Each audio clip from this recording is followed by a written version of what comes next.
جنات عدن مفتحة لهم الأبواب متكئين فيها يدعون فيها بفاكهة كثيرة وشراب.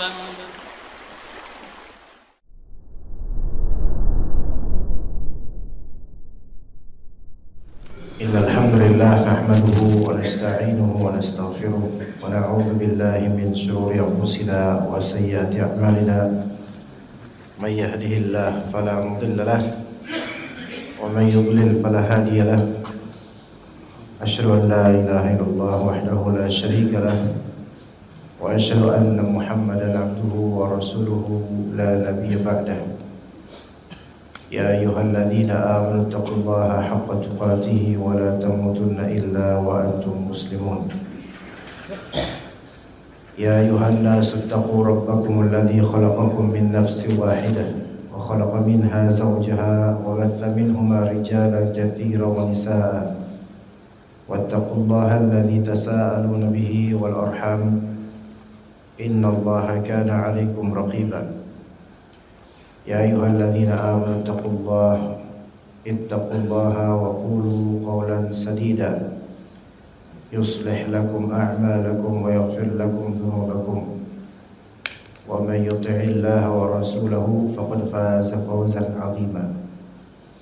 فإن أصدق الحديث كتاب الله وخير الهدي هدي محمد صلى الله عليه وسلم وشر الأمور محدثاتها وكل محدثة بدعة وكل بدعة ضلالة وكل ضلالة في النار.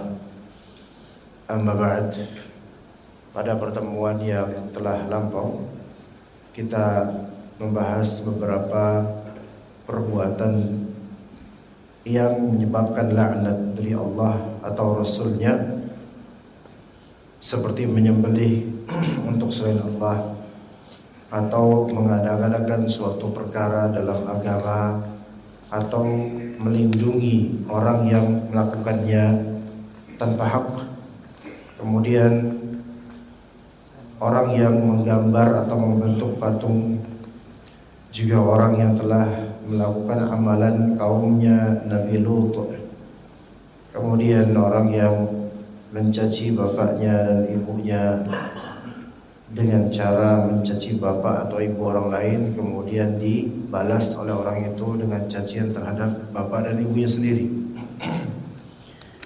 Maka kita mulai dari perkataan Ibnu Qayyim rahimahullah, wa la'ana man kamiha a'ma min at-tariq,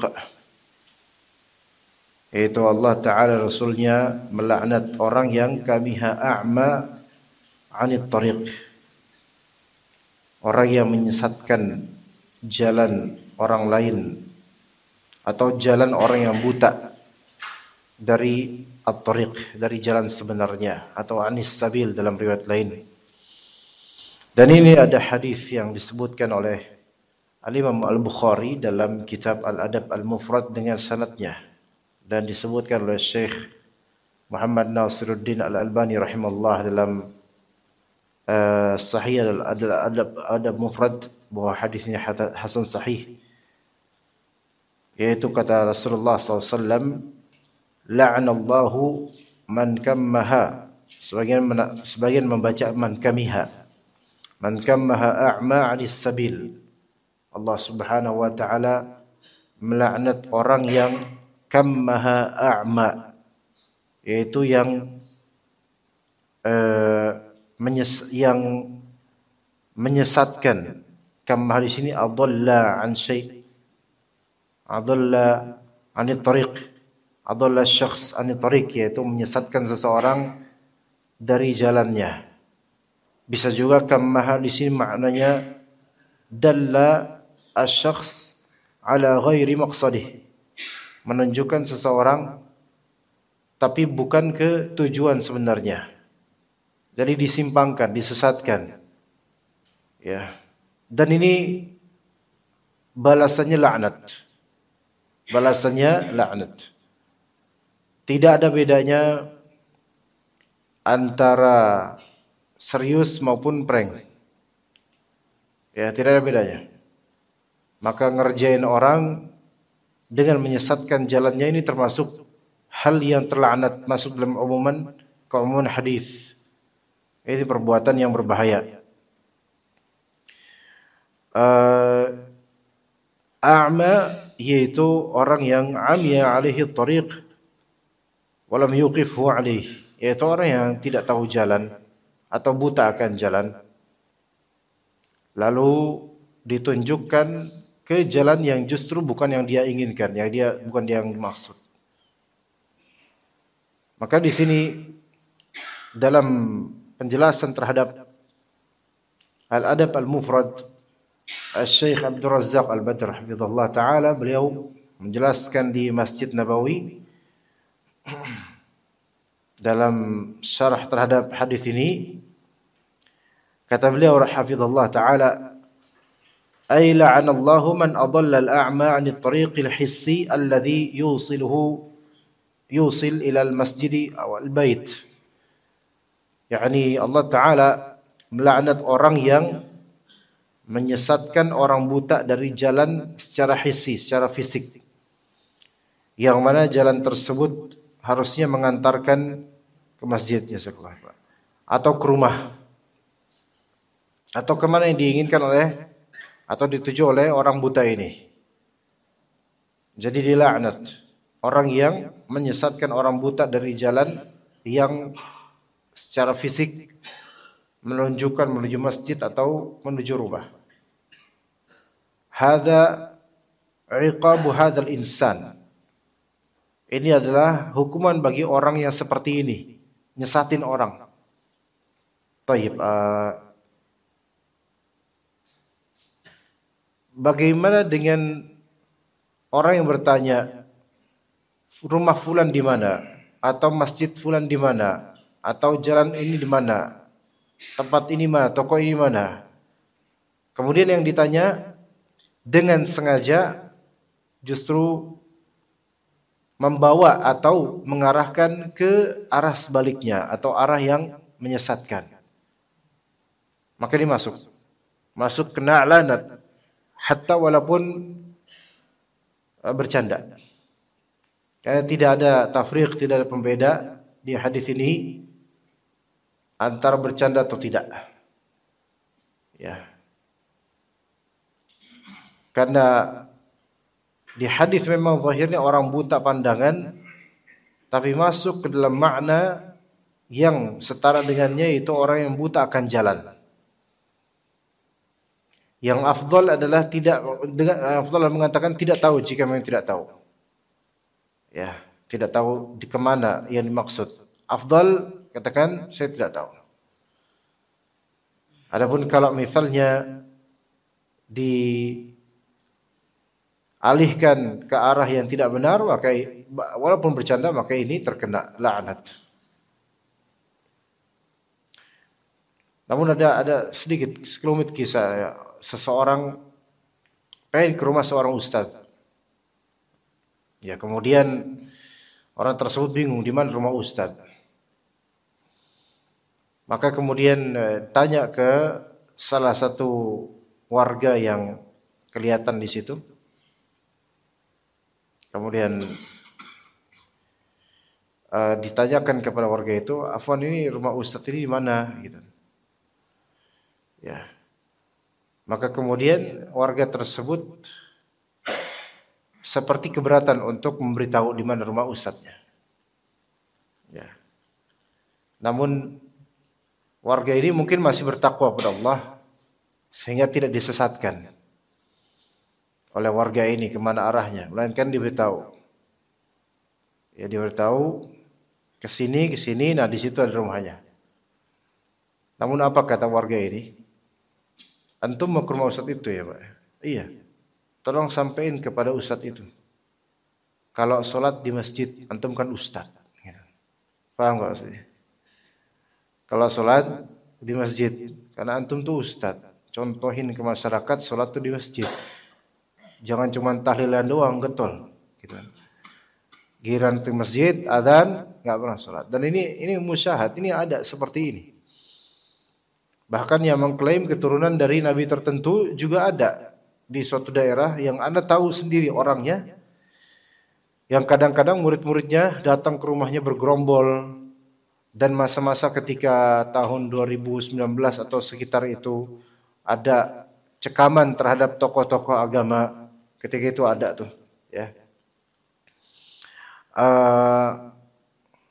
Sampai murid-muridnya kadang mengawasi di depan rumahnya atau di lingkungan, sehingga warga itu juga risih, nih ngapain sih ini, cuman untuk nindungin gurunya yang warga sendiri itu nggak pernah bergaul dengannya, dan dia nggak pernah bergaul dengan warga-warga.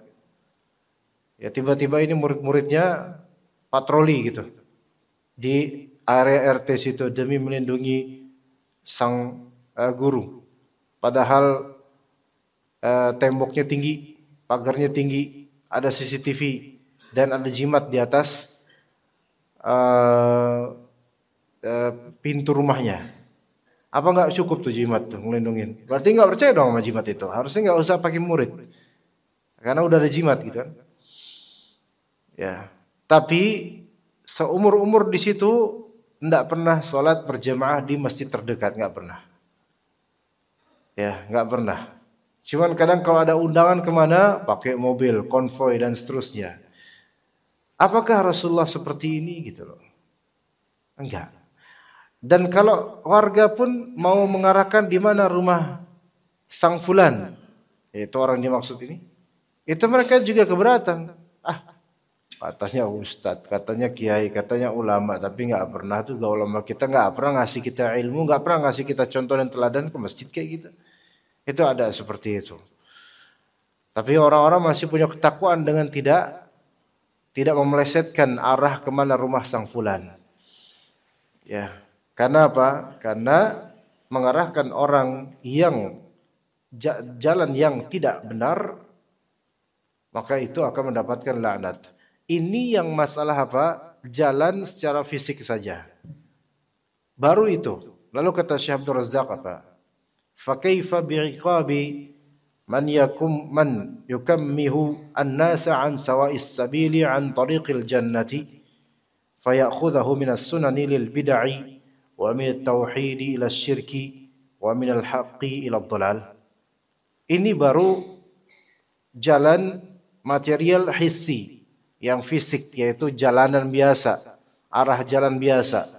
Kena laknat orang yang menyimpangkannya. Bagaimana dengan hukuman orang yang mengalihkan manusia dari jalan yang lurus menuju jalan lurus, ya, yaitu jalan menuju surga, menyimpangkan manusia dari jalan menuju surga malah menuju sebaliknya, sehingga orang yang seharusnya ke sunnah malah dialihkan ke bid'ah.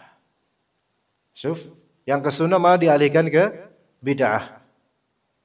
Orang udah mau ke benar malah dikasih amalan-amalan yang tidak ada dalilnya atau sunnahnya dari Nabi SAW.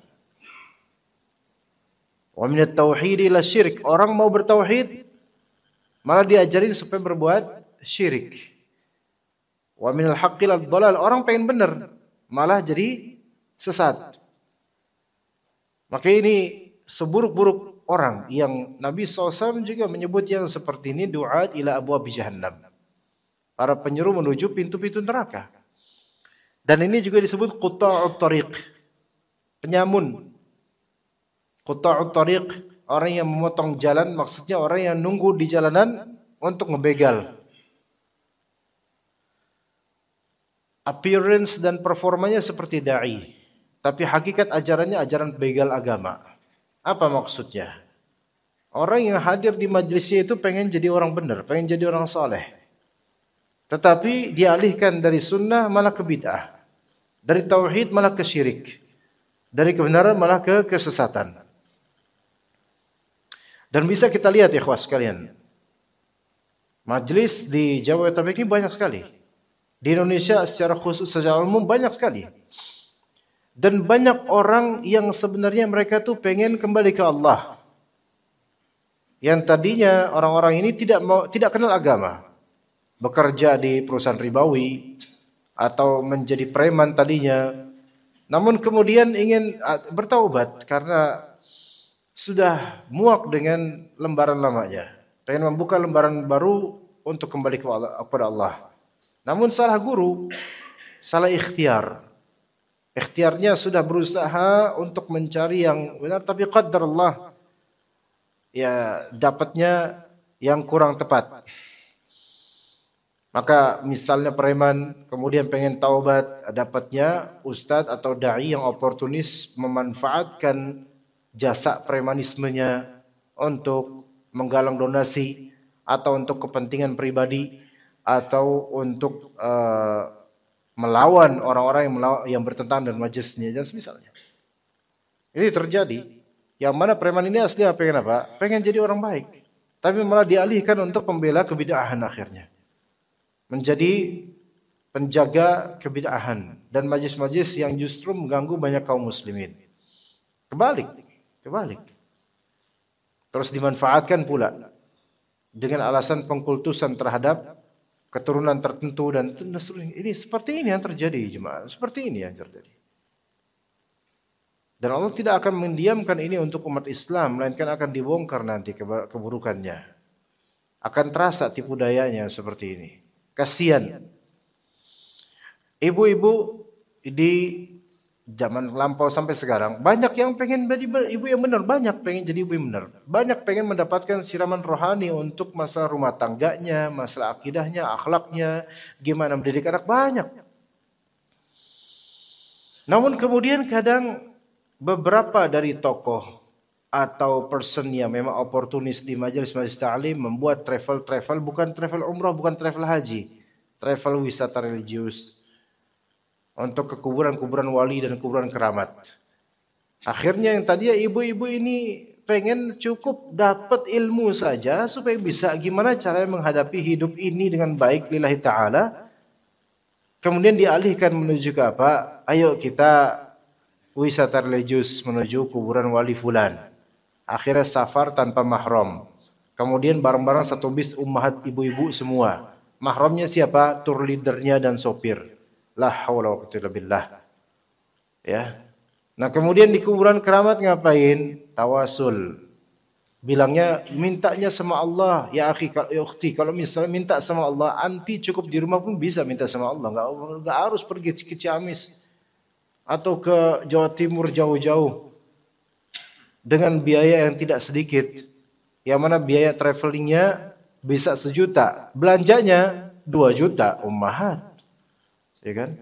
Habisin uang suami untuk itu, doa belum tentu makbul karena boleh jadi terjadi kebid'ahan dan kesyirikan, belum pelanggaran dan kemunkaran dengan safar tanpa mahram, belum juga suaminya terkena hukuman dayuth, yaitu suami enggak ada cemburunya terhadap istrinya, dibiarkan istri melenggang begitu saja safar tanpa mahram, tanpa amar ma'ruf nahi munkar. Ini dosa yang kolektif antar jemaah jadinya. Lah ini ibu-ibu tadinya apa?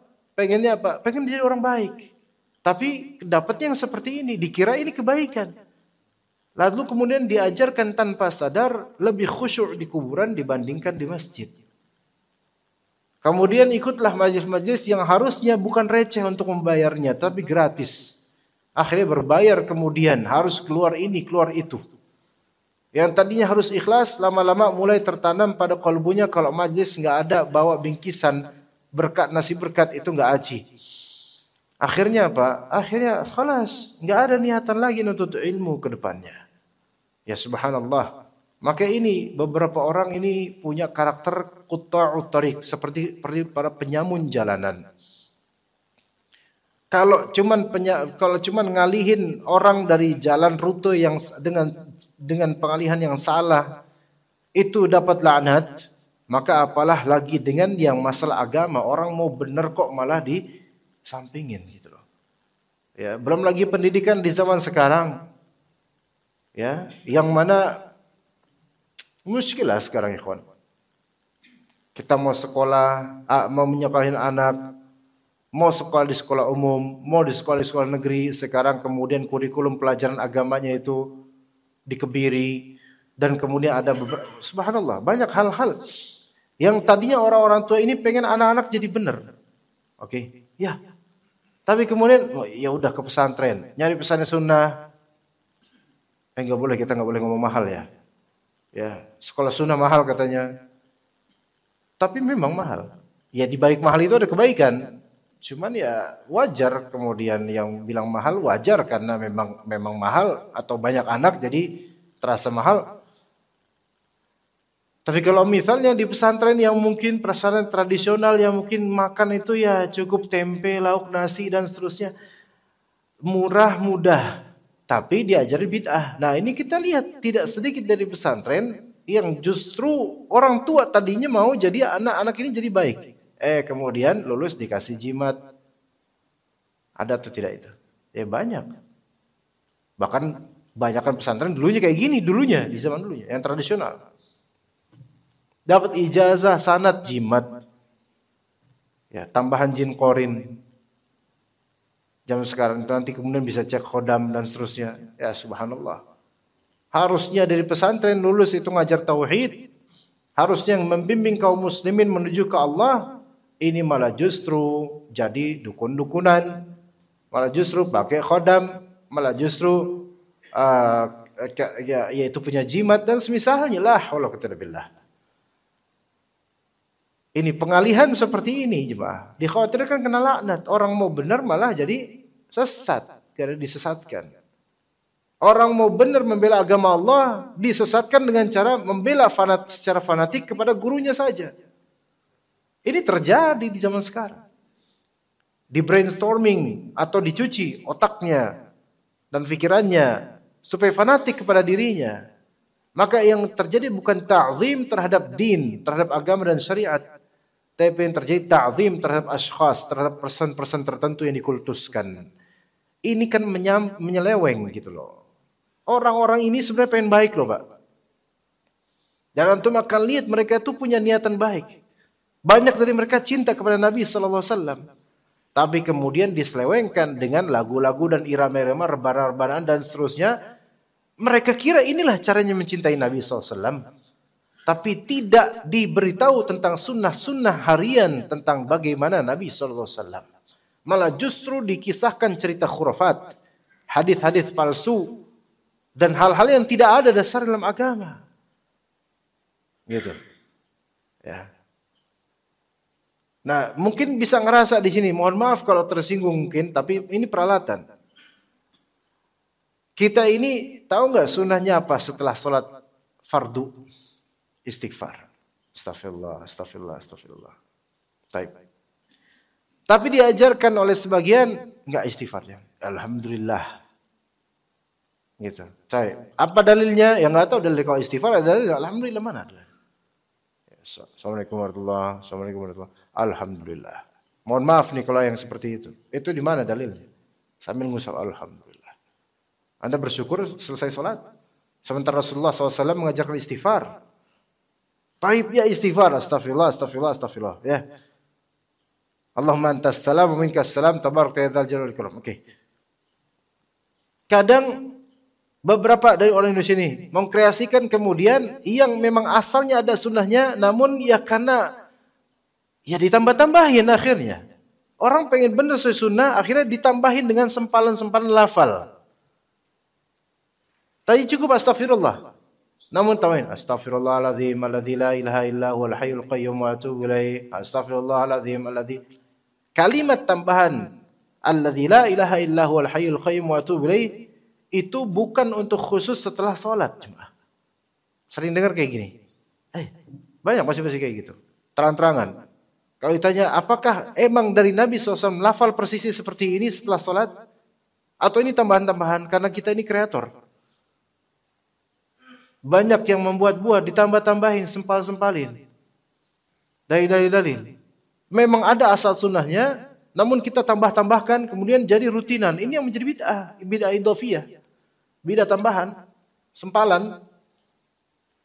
Subhanallah 33, benar. Alhamdulillah 33, benar. Allah Akbar 33, benar. Dalam riwayat lain ada 10, 10, 10, ada. Dan riwayat lain juga ada beda-beda. Ada 33, 33, 34. Oke, riwayat ada 5, kisaran ada 5 metode. Taib. Tetapi tidak ada yang kemudian dia komando dengan subhanallah, subhanallah. Dan kita lihat imam yang bicara kemudian subhanallahil-azim alladzi la ilaha illallah alhamdulillah. Tambahan ini nih antara subhanallahil-azim alhamdulillah, mana apa alhamdulillahilladzi tambahan itu kalimat-kalimat ini dari mana? Allahu akbar, Allahu akbar, Allahu akbar. Terus tambahan lagi dan seterusnya. Ini banyak tambahan-tambahan seperti ini dari mana? Orang tuh pada pengen benar zikir gitu loh. Tapi kalau ditambah-tambahin sehingga seolah-olah inilah yang jadi benar gitu loh. Yang tadi udah mau benar nih, udah ada asal sunnahnya. Tapi ada tambahan-tambahan ini menjadi yang tadinya sunnah menjadi bid'ah jadinya. La haula wa quwwata illa billah. Kemudian doa setelah azan misalnya. Ada doa, ada sunnahnya memang. Betul. Tapi masalahnya di kita ini kadang ya itu tambahan-tambahan itu yang membuat seolah itulah yang benar. Coba Allahumma rabb hadhihi da'wati tammah, benar. Wassalatil qa'imah, benar. Ati Muhammadanil wasilata wal fadilah. Tambahannya apa? Sayyidina. Loh, emang enggak boleh Sayyidina? Kan beliau sayyidnya kita, tuannya anak Adam. Itu ada hadisnya. Betul. Tapi antum sedang baca apa? Doa setelah azan. Itu wiridnya dari siapa? Nabi SAW.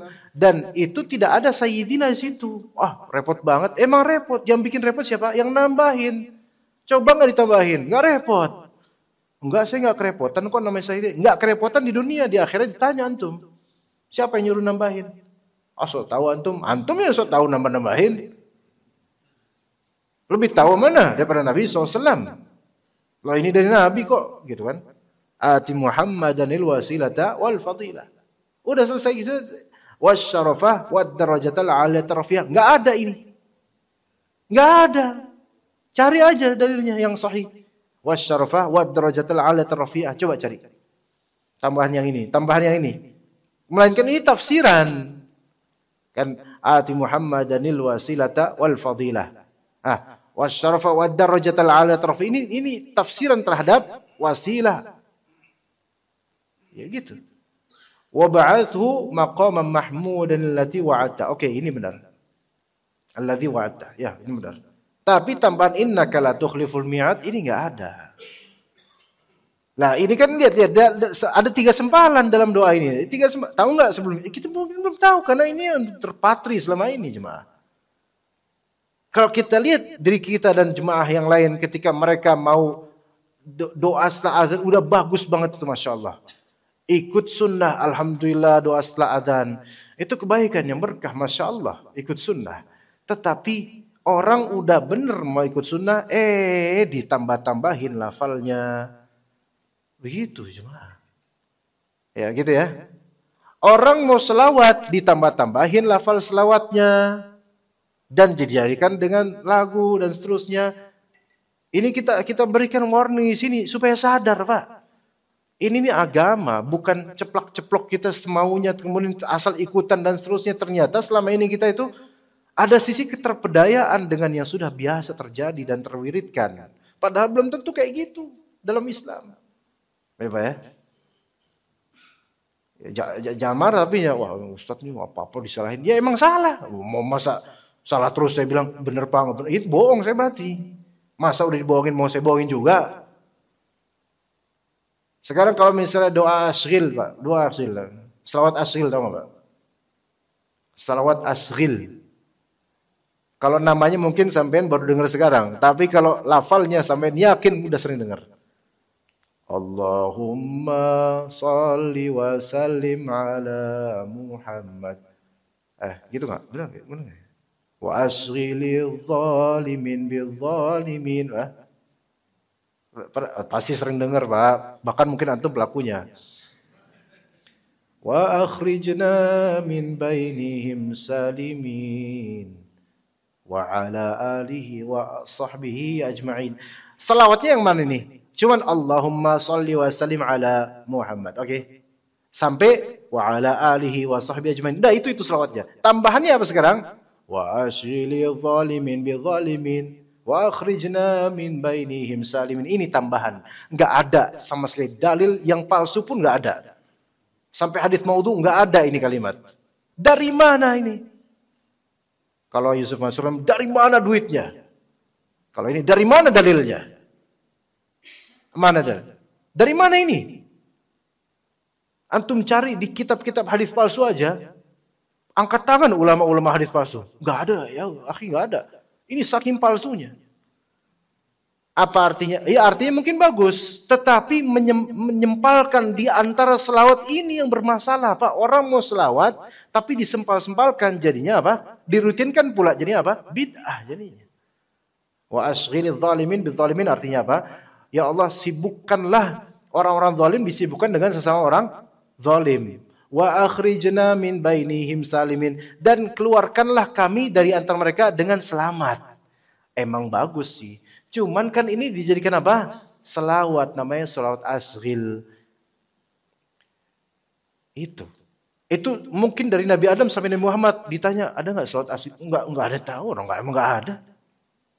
Bahkan dari zaman sahabat sampai mungkin sekarang dari ulama yang memang ahli hadis dan pakar hadis, ini enggak ada ini. Ya coba aja. Emang itu ada baiknya doa itu, yaitu. Tapi ketika itu disematkan Allahumma shalli wa sallim ala Muhammad, oke? Wa asghilidz zalimin bidzalimin wa akhrijna min bainihim salimin. Akhirnya masih selawat wa ala alihi wa sahbihi ajmain. Kan awal selawat, di akhir selawat ditambahin dalamnya masukin. Itu namanya itu. Itu namanya bid'ah idhofiyah, yaitu bid'ah diidhofahkan, dinisbatkan, dimasukkan, disempalkan. Ya selama ini kita nggak sadar, ngiranya yang di mana-mana digaungkan. Ini nih baru selawat nih. Ya selawat emang bagus, tentu ini amalan mulia, tetapi ini loh tambahan-tambahan ini. Orang pada suka selawat, orang pada pengen selawat dengan orang pengen pahalanya tuh ngalir. Karena Allah Ta'ala akan berselawat padanya 10 kali. Diangkat derajatnya, dapat pahala, diampuni dosa. Amalan soleh selawat itu. Tetapi ketika dialihkan dari selawat yang sebenarnya itu baik, bagus, terus disempal-sempalkan, ia tertolak selawatnya. Karena apa? Man ahdatha fi amrina hadha ma laysa minhu fahuwa rad. Siapa yang mengadakan perkara dalam agama yang tidak pernah kita perintah, gak ada urusannya di agama kita, gak ada perintahnya Rasulullah, maka ditertolak. Selawatan itu kan amalan soleh. Berarti ada petunjuknya, ada. Siapa yang nunjukin? Rasulullah. Lah kalau nggak ada di sini yang kayak gini dari Rasulullah, terus versi siapa? Kita kan minta pahala kan dari Allah. Dan Allah mensyariatkan lewat Rasulullah. Lah kalau Allah dan Rasulullah SAW tidak mensyariatkan yang seperti ini, lah terus kita nyari pahalanya dari siapa nih salawat yang seperti ini? Begitu jemaah. Orang pada pengen selawat, dialihkan ke selawat yang versi ormas tertentu, versi tariqah tertentu, negara tertentu. Nanti ada salawat versi suku ini, salawat versi provinsi ini. Ya salam, ini Islam berpecah belah dong dengan ini jemaah. Ya maka kalau misalnya menyelewengkan orang dari jalan raya menuju jalan kampung, padahal dia pengen ke jalan raya, ini kena laknatnya orang yang justru ngalihin kayak gini dengan sengaja atau bercanda. Apalagi kalau ini jalannya ke surga, diselewengkan menuju ke neraka. Kullu bid'atin dhalalah wa kullu dhalalatin finnar. Setiap kebid'ahan ini kesesatan, setiap kesesatan ke neraka. Kita bukan berarti mendoakan kaum muslimin supaya ke neraka. Ini yang namanya tanbih tadzkir, mengingatkan. Syukur loh ada yang ngingetin, Pak. Kalau nggak diingetin, nggak tegak hujah, nanti yang ditanya dai-dai juga. Ente ngapain aja ngajar? Kok nggak ngingetin hal kayak gini? Paling dibutuhkan kaum muslimin. Ibarat ada dokter, orang lagi sakit, biarin aja sakit, ntar juga mati. Kan nggak kayak gitu. Kasih resep, Pak, maaf Pak. Bapak sakit apa? Saya kayaknya ini pegel banget, ini sakit ini. Itu Bapak lagi makan apa tuh?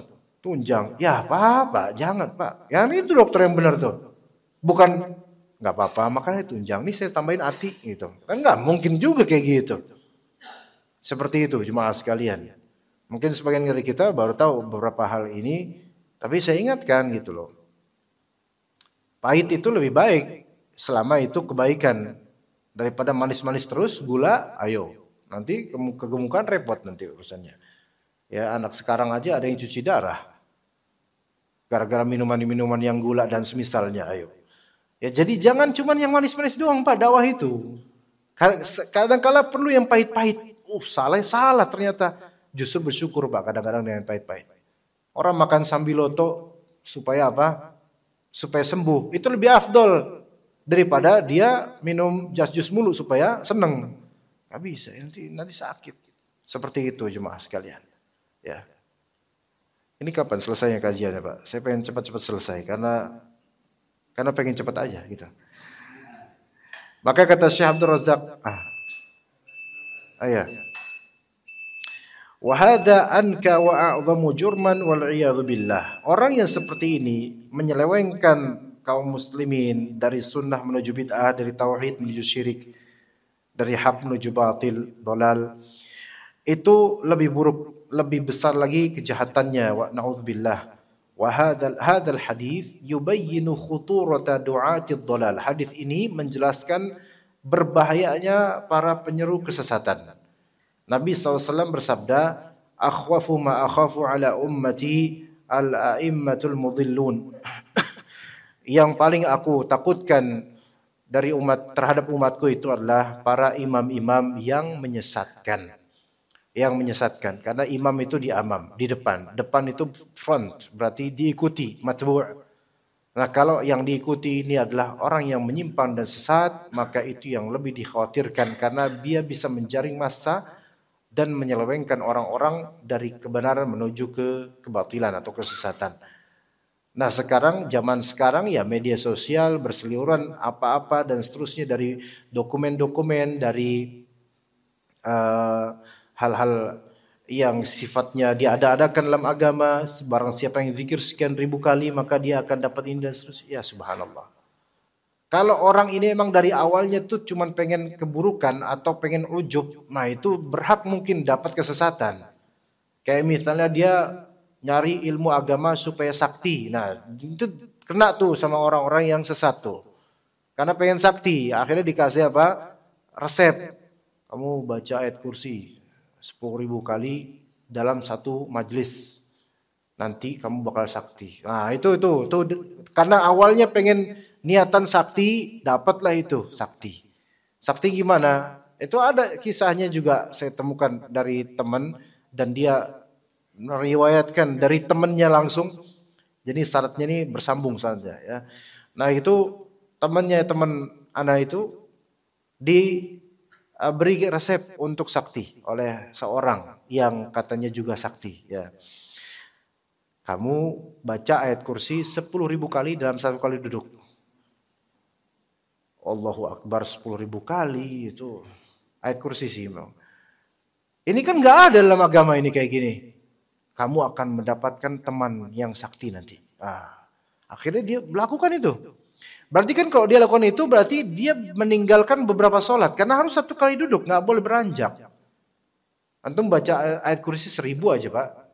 Jangan 1.100 aja. Itu udah ngabisin berapa waktu tuh. Nah ini 10.000. Akhirnya menjelang ke 10.000 dia baca ayat kursi, dia merasa badai terbang, melayang, dan dia itu merem, baca ayat kursi merem. Ini sungguh-sungguh banget nih orang nih, mampen sakti kayaknya. Akhirnya merem, tiba-tiba menjelang ke 10.000 terangkat badannya, kerasa kayak melayang gitu. Nah, kemudian setelah selesai 10.000, terakhir udah capek banget, dia melek, ternyata benar melayang. Benar Pak. Naik gitu, nggak tanpa alas ke atas gitu, terus dia melek, dia ngeliat di depannya kuntilanak lagi terbang. Akhirnya dikaget, jatuh dia. Kata dia apa? Mulai sejak itu saya kemana-mana selalu merasa punya teman. Siapa namanya? Kuntilanak. Temannya kuntilanak, akhwat memang, tapi kuntilanak. Lah, kalau qadrillah. Nggak tahu kuntilanak putih atau kuntilanak merah, nggak tahu dah tuh. Karena apa? Karena ini orang memang niatan awalnya pengen belajar agama supaya sakti. Makanya ketemunya dengan yang seperti ini. Lah sekarang banyak orang pengen belajar agama bukan supaya sakti, supaya selamat. Dai-dai ini malah justru jadi penyamun, oportunis. morotin duit jemaah kadang-kadang. Nah, subhanallah, ini gimana? Ya, jangan mau Pak yang seperti ini. Saya nggak nyebut nama ya, saya sebut sifat aja. Jadi nggak ada ketersinggungan nama di sini. Tapi sifat-sifat seperti ini di zaman Indomaret dan Alfamart bertebaran di mana-mana seperti sekarang ini banyak dai butuh income. Makanya butuh jemaah. Dan untuk merekrut jemaah butuh fanatisme juga supaya mengalir pundi-pundi uang, bukan pundi-pundi amal. Oportunis jemaah. Apalagi dai ini nggak punya skill kecuali omong kosong doang, atau nggak punya skill kecuali retorika doang. Itu di situ barang dagangannya. Nggak bisa dagang, nggak bisa kerja, bisanya ngomong doang. Di sini barang dagangannya. Apalagi jual nama, jual nasab, jual ini, jual itu. La haula wa quwwata illa billah. Dulu aja Fatimah aja kata Nabi SAW, seandainya Fatimah anakku mencuri, aku nggak bisa menahan untuk dia dipotong tangannya. Itu Fatimah putrinya Nabi SAW. Maka nggak ada kebanggaan dalam masalah nasab atau apa. Kalau benar, benar alhamdulillah. Kalau salah, ya salah. Mau apapun anaknya siapa, anaknya ustadz, anaknya kiai, anaknya siapa. Kalau salah, ya salah. Salah. Itu agama Islam seperti itu. Nabi mengatakan kalau Fatimah seandainya mencuri maka aku potong tangannya. Ini anaknya Nabi loh. Ya. Rasulullah sendiri yang potong. Lah, kalau kita bilang ini kita makanya jangan terpedaya. Lebih kritis lagi jemaah, bukan berarti sombong, bukan. Tapi untuk selamat diri kita dan keluarga kita. Jangan sampai ketipu. Ya. Karena orang nggak bisa nipu lewat duit, bisa nipu lewat ucapan dan agamanya gitu. Ya seperti itu jemaah sekalian, mudah-mudahan bermanfaat. Barakallahu fikum jami'an. Tapi ini udah syuruk belum kira-kira? Ya. Ada yang bertanya atau enggak, Pak? Kalau enggak ada, kita diam aja. Iya, Pak. Ya, boleh bareng Bapak sama Ibu, boleh bareng nanya. Silakan, yang Ibu dulu.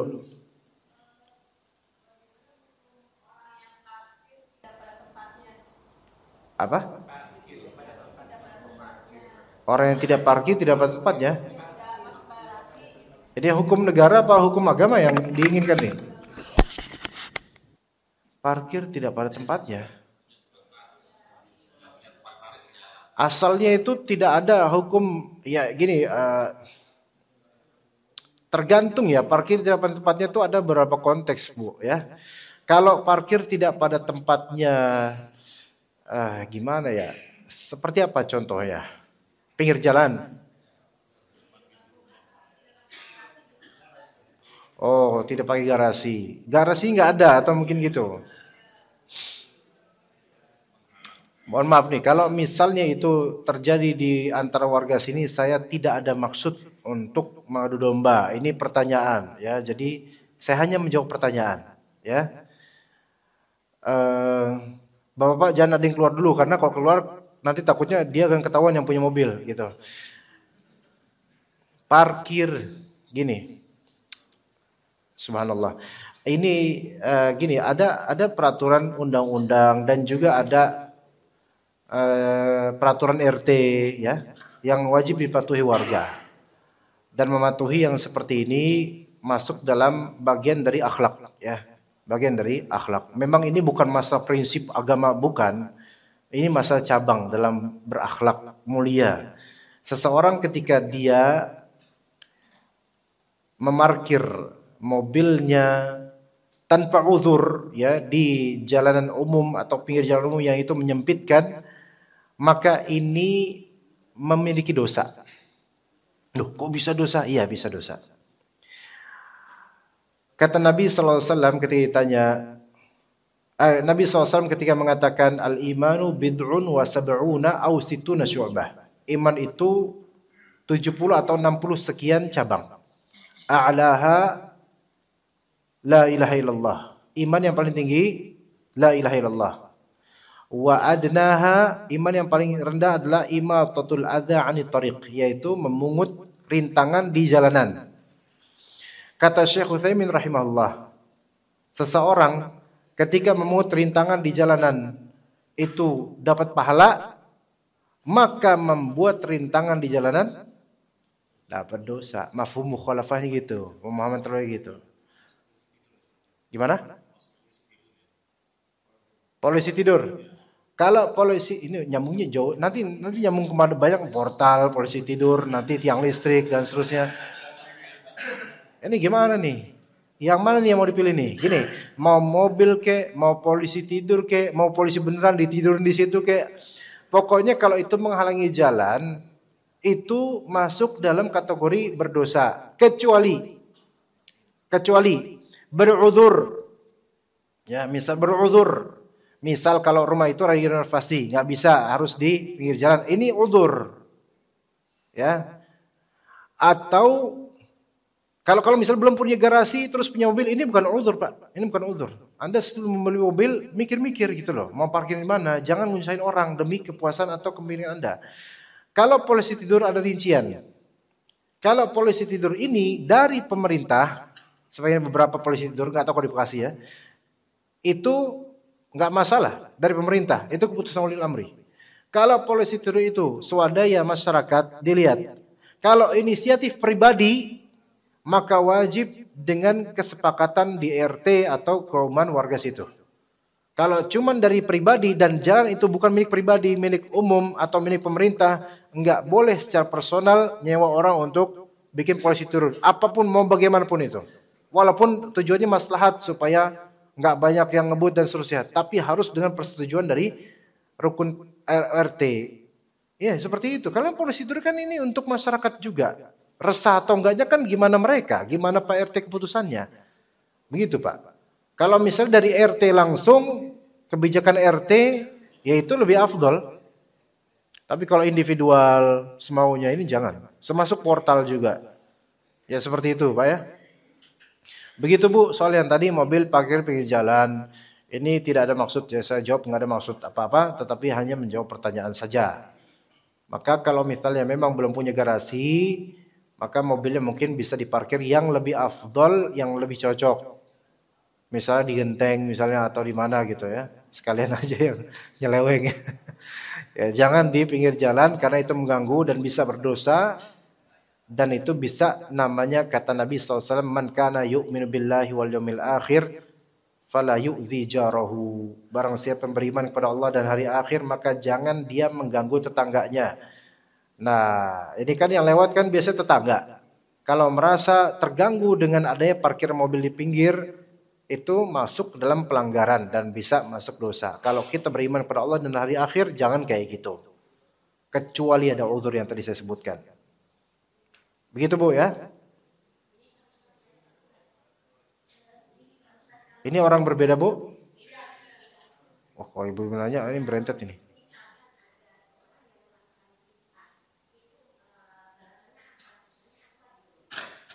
Balasannya ampunan jika dia istighfar dan bertaubat Bu, insyaallah.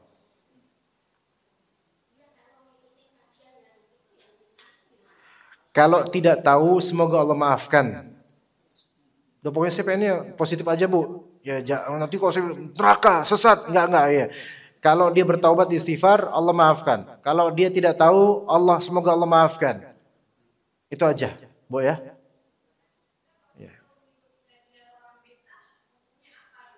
Hukumnya haram.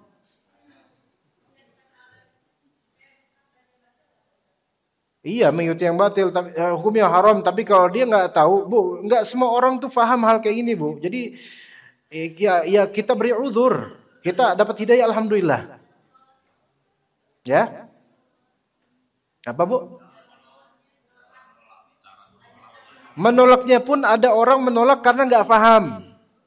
Sehingga kita beri uzur, mudah-mudahan Allah maafkan. Gitu aja Bu.